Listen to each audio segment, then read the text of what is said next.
In today's episode, we will be discussing the life and legacy of Madame de Barry, the final royal mistress of King Louis XV of France.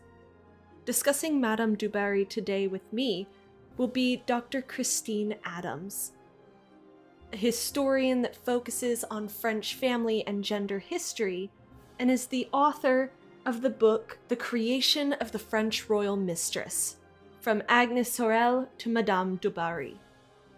Continue listening to learn more.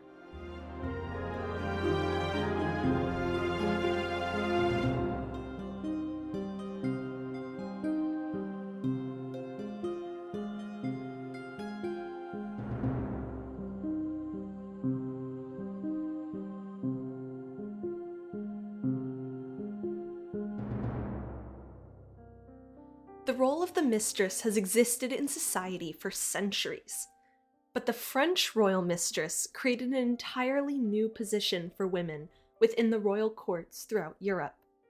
They were no longer there just for the king's sexual pleasure, but many royal mistresses began playing active roles in politics, a role often barred from the queen.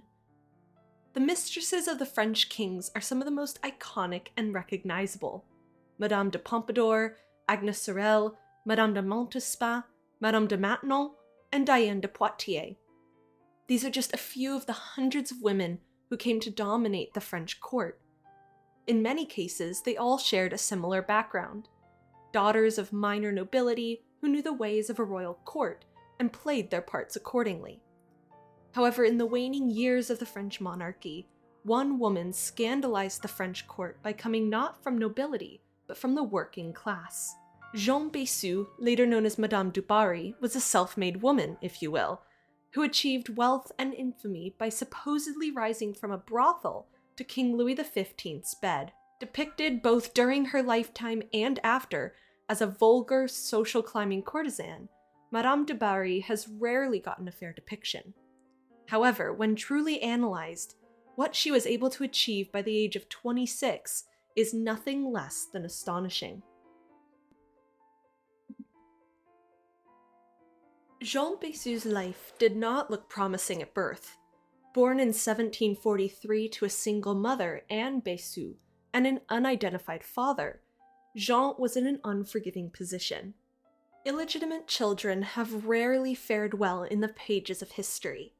There were numerous potential dark paths awaiting Jeanne: infanticide at the hands of her mother, sex work, thieving, indentured servitude, or hard labor. In a stroke of luck, a man named Monsieur Billiard de Monceau, one of Anne Bécu's supposed lovers, took pity on the abandoned mother and child. Anne was given the position of cook in Monsieur de Monceu's household, and Jeanne was educated at the local convent, Couvent de Saint-Auré. At the age of 15, Jeanne left the convent, and her mother was evicted from the de Monceu's household, prompting their move to Paris. When Jeanne arrived in Paris, she was already blossoming into the arresting beauty that she would be remembered as. A petite woman with thick blonde curls and almond-shaped blue eyes, Jeanne began attracting attention soon after moving into Paris. Rumors from her lifetime said it was during this period that her life in the sex trade began.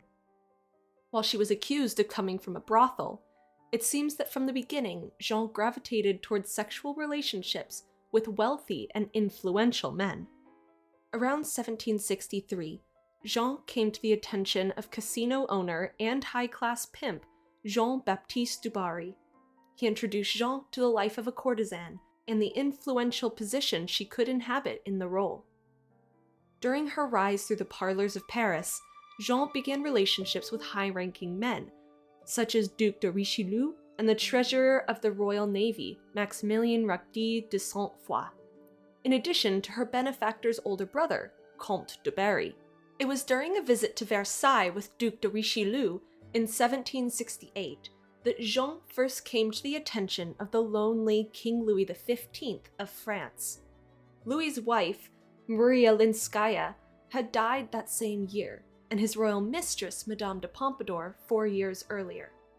Louis began inviting Jeanne to his private apartments with growing frequency. However, the title of royal mistress, or maîtresse en titre, could only be bestowed upon women with titles. As Dr. Christine Adams states, I mean, it's hard to say that any individual is typical. What is different about du Barry is that her class origins are very different from previous royal mistresses. I mean, since the 15th century or 16th century, the royal mistress had been a member of the nobility. Not always the highest nobility, but a member of the nobility, which meant that nobody had to explain her presence at court, right? She had reason to be at court. She didn't have to be officially presented. And she had a family whose status protected her in various ways, and that made it really easy for the relationship with the king to remain this sort of open secret, right? That she could be at court, she could sort of be moving in different spaces, and nobody would question her presence there. But the tradition of choosing the royal mistress from among the ladies of the court comes to an end with Louis XV, and actually not first with du Barry. It's first with Madame de Pompadour, whose original name was Jeanne Antoinette Poisson. Her last name means fish, which caused a lot of merriment at the court. But anyway, so she's given the title the Marquise de Pompadour and is raised to the position of the king's mistress. But once again, she has no other reason to be at court, right? So when she's presented, everybody knows that she is coming to court explicitly for the reason of becoming the king's mistress, right? Her background was, I mean, it wasn't that she came from low status. I mean, her father had made a fortune working in finance, and she had married into the sort of financial bourgeoisie, but still she wasn't from the nobility. Now, with Madame du Barry, whose name was Jeanne Bécu, her origins were yet more dubious. Her mother was a seamstress and cook from Lorraine. She was illegitimate. It was thought that her father was a monk, actually. And she is educated in a convent, and then at the age of 15 leaves. And, she becomes a member of the Parisian demi-monde, basically. I mean, she works as a domestic servant first, then she becomes a boutiquière. She becomes the mistress eventually of this Monsieur du Barry, who sort of becomes her pimp as well, and he introduces her into sort of these Parisian social circles where she meets and has affairs with wealthy noblemen. Richelieu, who meets her, decides that she would be a good person to introduce to the king. And so that's how she gets access to the thing. So her background is pretty scandalous. And that is very different that makes her not a typical mistress in that way. I mean, typical perhaps for women that Louis XV slept with. He slept with a whole lot of women. But for the official position, that is unusual. When the king was made aware of Jeanne's dubious background, he commanded that she marry a titled nobleman so he could make her his official mistress. Jeanne was quickly married to Jean-Baptiste du Barry's brother, Guillaume, Comte de Berry, on the 1st of September 1768, acquiring the name that would follow her into infamy, Madame du Barry. Madame du Barry was installed in luxurious accommodations above the king's apartment at the Château de Versailles. Her apartment consisted of 14 rooms and a private staircase leading directly into the king's bedroom. On the 22nd of April 1769, Madame du Barry was presented at court and given the official title of maîtresse en titre, making her one of the most powerful women in France by the age of only 26. While the role of a royal mistress had been in existence for centuries, the maîtresse en titre was a solidly French creation. Here's Christine. So this is actually the creation and the tradition of the royal mistress. That's the subject of the book that Tracy Adams and I wrote. It came out in 2020. And as far as we can tell, the position of the French royal mistress and the tradition that develops around it was really unique in the early modern European world. So why unique? The French royal mistress is a uniquely powerful position and tends to be a very political position, right? She plays a very important political role in court. And, obviously kings in other countries, they had mistresses in the early modern era, but it's only in France that this becomes a tradition in a sense. And what we refer to as an open secret, that everybody at court knew that she was the king's mistress, and they knew that she was an important political confidant. And we know this because you see this in the correspondence of ambassadors. You know that people come to the mistresses for patronage, that they come to her to get access to the king. And so we see them playing this really, really important political role. Historians often refer to the most prominent of these mistresses, and this is the case with du Barry, as the official mistress, which is a translation of the term maîtresse en titre, right? Which is a rather anachronistic term because the position is not called that really until Madame de Pompadour becomes the mistress in the 18th century. And of course, the role is never actually official. We call it an open secret because, like I said, the position is never really openly acknowledged, even though people know about it. And everybody acts in public as if everything is honorable. That's sort of what Catherine de Medici, how she described it when talking about Diane de Poitiers. We trace it back to the 16th century. Usually historians, they tag Agnès Sorel as the first royal mistress. And there's a famous painting of her as the lactating virgin. There's a sort of mythology attached to her, but that is a creation of the 16th century. It's really in the court of Francis I that you start to see the French royal mistress emerge as this very politically important individual with the Duchess d'Étampes, and then the son of Francis I, Henry II, his mistress is Diane de Poitiers. And those two women become extremely enmeshed in intrigues at court, and they become allied with political players. But it's sort of in the process of that position emerging that they sort of harken back to Agnès Sorel. And Agnès Sorel becomes the sort of image of the ideal French mistress in a way, who's devoted to the king's interest, who gets him to fight to defend France. And so she has this sort of rosy image that really powerfully articulated through the 19th and even into the 20th century. People continue to be interested in her. I'd say the 16th century, and after that, there is really this expectation that kings will have a powerful mistress who is involved in politics. Not all kings do.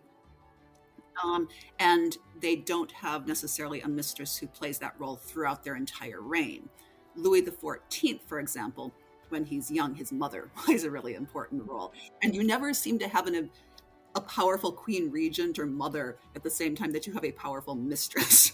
It's like only room for one of those at court, in a sense. And but the tradition had been set, and there is this expectation, and you do sort of see then this tradition of the French royal mistress. People look to this woman who will be the conduit to the king's favor, in a sense. And so du Barry falls into that role. Madame du Barry quickly acquired immense influence in Louis XV's court. This was a reality that horrified the French nobles, many of whom saw her as nothing better than a common prostitute, not a woman to involve herself in the running of the state. However, as Christine argues, Madame du Barry was just fulfilling the expectations of a royal mistress. When she arrives at court in 1768, the expectation is already there that she's going to play a political role, even though she doesn't arrive at court with a deep interest in politics necessarily. It seems she was probably not quite as well read. She wasn't as interested in politics as a Madame de Pompadour, for example.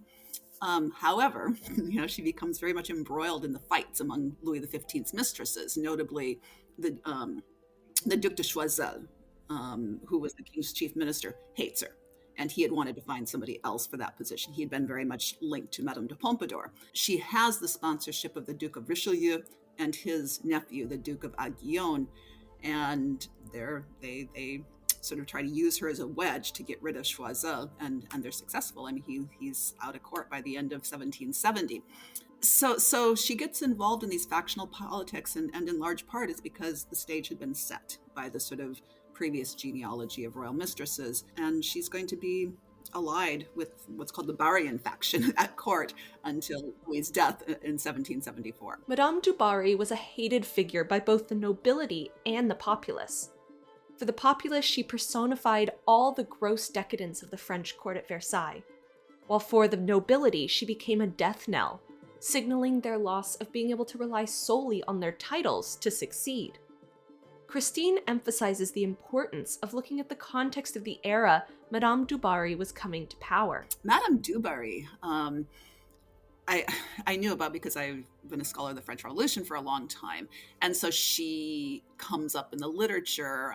Robert Darnton had looked in particular at the libelle literature, the sort of scandalous literature that appears in particular in the second half of the 18th century, that this sort of scurrilous, sexually explicit stuff that attacks the monarchy, that attacks the clergy, that attacks the aristocracy. But Madame du Barry plays a sort of leading role in a lot of this literature. So she was somebody who was associated with this scandal. And so I knew about her in that context, but it wasn't until I started doing the work on the royal mistresses that I started looking at her more specifically and reading the memoirs that talk about her, reading the primary source literature that talks about her. And so you obviously get a very different picture of her from that than you get from the libelle literature. The context of the 18th century. I mean, there's a lot of political change taking place over the course of the 18th century. The political culture in France is shifting dramatically, in part because of the Age of Enlightenment and sort of the questioning of governmental and social structures. And part of that is this new demand for transparency on the part of the royal government. And, the royal mistresses represent a sort of old style of court politics that demanded secrecy and kept things hidden from the public. And now people are demanding accountability from their rulers. And so that becomes important to the machinations at court that du Barry is involved in, and that the political activities of mistresses, both like Pompadour and du Barry, cause a lot of outrage among the public. And because they see the mistress being involved in politics, they blame the mistresses then for things that are going wrong. So for example, Pompadour is blamed for the Austrian alliance that gets the French ensnared in the 7 Years' War, which is a political catastrophe for them. And du Barry's handiwork is seen in the fall of the Duc de Choiseul and some other sort of nasty political fights that Louis XV gets involved in the 1770s. And so she's blamed for a lot of that stuff. And then, of course, you throw into the mix the libelle literature that I was talking about with the discussion of their sexual behavior, and it becomes this really unsavory mix. And that's why I think both Pompadour and du Barry especially become focal points for this sort of unhappiness that is brewing in France by the second half of the 17th century. And that bleeds into public sentiment towards the king. And that's why, a number of historians have argued that Marie Antoinette was, in a sense, both queen and mistress, which did not serve her well, because then people hated her for the fact that she was a queen and represented a foreign country. There's a fair amount of xenophobia in France at this point. So they hate her for being a foreigner, but they also hate her for the traits associated with the mistress: greed, lack of interest in the problems of the people, the fact that she is debauching the king, all of these sort of things that they would attach to the mistress. And so she sort of is the focal point for their hatred on all levels. In addition, the growing pains for France that would culminate in the French Revolution were beginning as Madame du Barry was taking her place by the king's side. Christine points out, du Barry also suffered from the fact that she became Louis XV's mistress at a time that he was really unpopular. His policies were unpopular. The 7 Years' War had been disastrous. The political intrigues of the 1770s, he shuts down the sovereign courts of France for a while. That is really unpopular, and also has to raise taxes to pay for war. And so these things are really unpopular. So she gets linked to him at a time that he's unpopular. And then, of course, there's this tendency to assume that powerful men are negatively influenced by the women in their lives. And there is also this whole literature that emerges about Louis XV, that he's led by the nose by women, right? That they govern France, and that they have corrupted French politics because of that. That's part of the reason that during the French Revolution, you have such a negative reaction against women, an effort to sort of remove women from the political sphere, because they're associated with women like royal mistresses and other female courtiers who are too interested in their own personal aggrandizement and not sufficiently interested in the good of France, right? She was a woman who was, someone who rose through the ranks using the tools she had, right? And I think that I'm not inclined to be that critical of that. I do think that there was another factor as well, and this is something that Charles Vatel wrote about in his 3-volume biography of du Barry, which is still probably the best account of her life and was written in 1883. I'd really like to see a new sort of non-salacious biography of her. But what he argues is that there was sort of a dramatic decline in public willingness to tolerate the sort of gallantry, as they call it, of the king by the late 18th century and the political implications of that. And this is what he said. I just want to read this quote. He says, Louis XV himself, young and victorious at Fontenoy, at Laufeld, at Rocoux, had for a long time enjoyed indulgence, almost encouragement of his weakness. But that which seemed natural in 1740 was no longer possible in 1769. A quarter of a century had passed. Social behavior that had been reconsidered in the works of Montesquieu, Jean-Jacques Rousseau, of Mably. The same practices, or let us say the same abuses as tolerated under Madame de Pompadour, would arouse the public conscience against the subsequent royal offense with Madame du Barry. So she came at a time that people are just not willing to tolerate that kind of behavior on the part of kings. Despite her unpopularity, Madame du Barry was able to retain her role as royal mistress until Louis XV's death on the 10th of May 1774 from smallpox. Madame du Barry had been sent away from Versailles in the king's final days, both for her protection against infection and also so that the king could receive the last rites. After Louis's death and his grandson's ascension as Louis XVI, the new queen, Marie Antoinette, exiled Madame du Barry from Versailles. She was moved to a convent where she was kept for 2 years. After her release, Madame du Barry moved to Château de Louveciennes, gifted to her by Louis XV. Life found a quiet rhythm in the later years of Madame du Barry's life. She commissioned numerous paintings and architectural projects, as well as meeting regularly with her close friend Voltaire. However, Madame du Barry's life was thrown into turmoil in 1789 with the start of the French Revolution. Despite her strained relationship with Louis XVI and Marie Antoinette, Madame du Barry remained a staunch royalist throughout the Revolution. She watched in horror and terror as her former lover's grandson was imprisoned, tried, and eventually executed by guillotine. Marie Antoinette would follow her husband a few months later. Madame du Barry, having had such a close connection to the French monarchy, was seen as a traitor to the revolution, and in 1793, her story took a dark turn. Here's Christine. Just shortly after Marie Antoinette, she's accused of consorting with emigres and treason. They go after correspondence. She actually had in her household a young Black servant who I think was from India and might have been of African origins. But anyway, so she brings him up. This was actually a fashion at the French court to have these young Black boys and girls as part of their court. And anyway, Zamor, when he grows up, becomes angry at his treatment, and he actually testifies against her at the trial before the Revolutionary Tribunal that sends her to the guillotine. So he becomes a Jacobin. He becomes involved in the revolution. Yeah, so she goes to the guillotine, and it's really an awful, awful story. I mean, because most political figures and royal figures who go to the guillotine do it very stoically. Marie Antoinette does. They in a very dignified fashion, and du Barry has to be like dragged on the scaffold, screaming and saying, "Don't do this to me! Why are you hurting me? Why are you doing this?" And I didn't do anything, and it's really sort of shocking to the public. And I can't remember where I read it, but one historian said, if more people had died like that, the terror might have ended much sooner, because that was actually hard for people to watch. Because there is this whole literature about the people who go to the guillotine and their last words, and the Girondins who mounted the scaffold singing the Marseillaise, and Manon Roland saying oh liberty, the crimes that are committed in your name, and so this sort of edifying ends, and this was not edifying. This was shocking and traumatic. Look at Barry. What is she wearing now? Another one of her exotic fantasies. She can't pass a mirror without seducing it. Do you think she's wearing enough jewelry? Never enough for du Barry. She's coming. That was a scene from the popular 2006 film Marie Antoinette.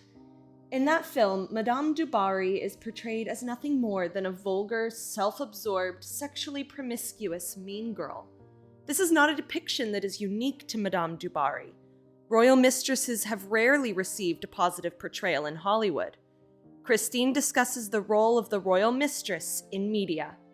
with all these portrayals of royal mistresses that you're finding in the media these days.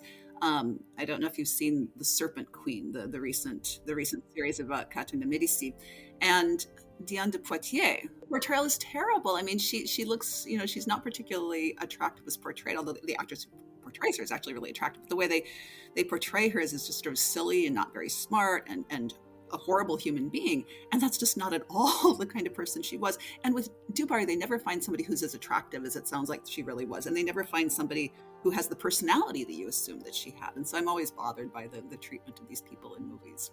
She's often portrayed as being sort of crass and lower class. And she was, and not very bright, And that was not true.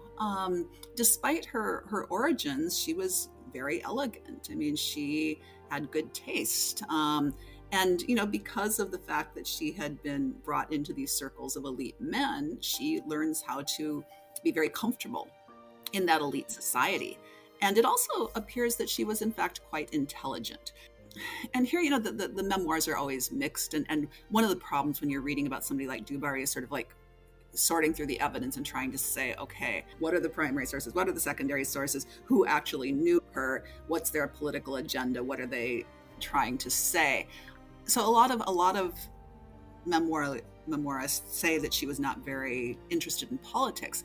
And yet it seems like she was able to figure things out that even Pompadour was not able to. She was able to figure out some sort of foreign policy machinations that Louis XV was involved in. So it appears that she was in fact more intelligent than people have given her credit for, when it's just so much more interesting and complicated than that. The thing that I found really interesting was apparently what a nice person she was. I mean, this is something that, the court observers comment on almost to a person. I mean, except there's a few who really don't like her, and they of course aren't going to say that. But in general, the anecdotes about her, the stories about her was, that she was good-natured, that she didn't hold a grudge, that she tried to help people out. They contrast her frequently with Madame de Pompadour, who had been Louis XV's mistress preceding her for 20 years. And Madame de Pompadour not forgive people and did hold grudges and did go after people who offended her, right? I forget who said it, but that du Barry was more likely to sort of laugh it off when she heard this sort of scurrilous things about her. And when she asked the king for favors, I mean, there's an anecdote about her that one of the first things she asked was for him to pardon this couple that had been convicted of killing a police officer when they were trying to defend their house, and they had been sentenced to death. And she sort of falls on her knees before him and says, "I'm not going to get up until you promise to pardon them." And he says, "Madam, I'm delighted that your first request of me is for an act of mercy." And so she's painted in that light, and I think that that's not what one usually expects to hear about a French royal mistress. So these more positive aspects of Madame du Barry are often overshadowed by the more scandalous and, quote, interesting interpretations of her life. Madame du Barry often takes on a physical representation of the debasement of the French monarchy in its final years. As French author Auguste Dietrich stated in his 1881 book Les Maîtres de Louis XV, she was a ridiculous spendthrift, showing luxurious extravagance reminiscent of the insane whims of that other dangerous siren, Cleopatra. While people died of hunger, a brazen trollop purchased objects. Here is Christine on why she thinks Madame du Barry's legacy has remained unchanged for so long. Well, I think in part it's because of the context of her rise and fall, the context of the French Revolution. So everything is, the history of the 18th century for so long has been seen in this teleological fashion, that you look at it as leading directly to the French Revolution. So she is implicated in that, right? She's linked with an unpopular king. She's held responsible in part for these political disasters that set the stage for revolution. And she and the minister she's allied with, in court politics, are symbols of this despotic, rapacious government, right? Then add into the mix that you have these 19th and 20th century historians who write about her, who have very particular views about women and the role that women should play, right? And these historians also all tend to make use of the same sources. They make uncritical use of memoirs, sometimes forged ones. They use chronicles and correspondence and ambassadors' reports that are usually pretty misogynistic, that are full of self-serving political agendas. And you would hope that modern historians would be more careful about this. But even today, historians too often accept these earlier assessments and rely in a pretty credulous fashion on these problematic and sometimes fake sources. Now, with Du Barry in particular, right, and once again, this represents a change in the treatment of earlier mistresses, the graphic and these sexually explicit attacks on her, that represents something new in public discourse. And it's related in part to the fact that she was previously a courtesan, right, that she had been a sex worker. But I think that all of those factors have sort of led to her being perceived even today in this fairly negative light by people who just have sort of tangential knowledge of her. She, strangely enough, becomes associated in a way with the deeply unpopular Marie Antoinette as, a spendthrift who has too much influence over French politics. And, Du Barry, the fact that Du Barry symbolizes the debasement of the monarchy at the hands of a woman is going to sort of be her legacy to Marie Antoinette, which is interesting given the fact that Marie Antoinette hated her.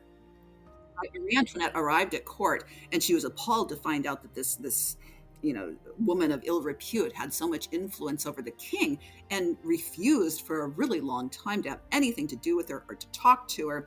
And this actually caused this huge political problem at court, because Louis XV was getting angry with her, and that would have implications for his relations with the Austrians more generally. And so her mother and the Austrian ambassador at court were telling Marie Antoinette, you really need to talk to her. You really need to smooth things over here. So finally, one day at court, she says, sort of in the vicinity of Du Barry, so there are a lot of people at Versailles today. And so that was seen as her overture, to smooth things over. But she hated her. And as soon as Louis XV died of smallpox in 1774, Du Barry was exiled from court and actually spent a year in a convent after that before she was allowed to leave.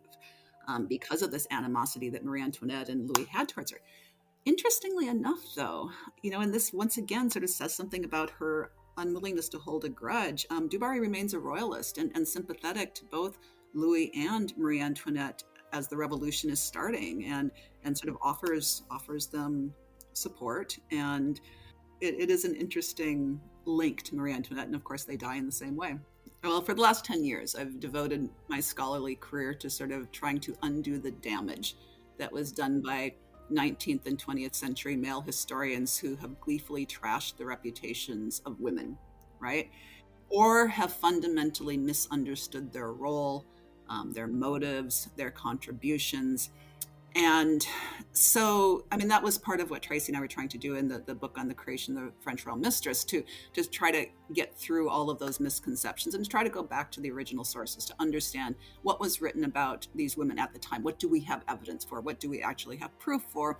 And then, to look at that proof and with a skeptical eye still, but at least to try to discount so much of the gossip that has dominated the stories about these women, that because of the fact that the position of a royal mistress is by its nature somewhat scandalous, right? That seems to permeate every discussion of them. I think that with Madame du Barry, especially given that so much of the source literature on her is that sort of that scurrilous sexual stuff, it's really hard to get at her. And so that is part of what I've tried to do in my own research, not just with Du Barry, but other women as well. Madame du Barry and others held a uniquely powerful role in a royal court ruled by Salic law, which states that women cannot ascend the throne in their own right. Madame du Barry utilized her gifts of beauty and intelligence to secure a position for herself up until Louis XV's death. This is what Christine argues should be Madame du Barry's legacy. As she states, she was a young woman who made use of the gifts she had. She was a remarkable beauty. And why not? People, if you think of how the majority of people lived in the early modern world under terrible conditions. And why not make use of the gift you have, the beauty you have, to carve out a more pleasant life? I mean, people have the right to draw on the social or capital that they have. She has a pleasant personality. She apparently had some skill as a lover, something that Louis XV was apparently really, really happy about, because he had not had much experience with women who had sexual experience. And so there is speculation that was part of the reason that he was so besotted with her late in life.